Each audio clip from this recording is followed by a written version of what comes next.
Hello friends, welcome back to the many video guys and my YouTube channel guys. Today friend we are going to talk about guys Samsung phone setting guys, and today video title guys Samsung phone screen refresh rate guys. How can we change? Friends, you want to change guys your Samsung phone screen refresh rate. So then how to change it today friends? I will show you. I will tell you guys.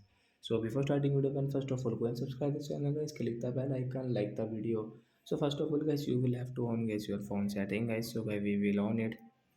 After on phone setting guys, click on guys your phone display setting guys, tap on guys phone display setting.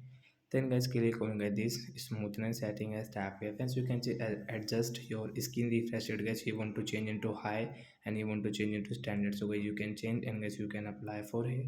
Since you can see screen refresh rate guys will high. Hence you can use easily use screen smoothness guys.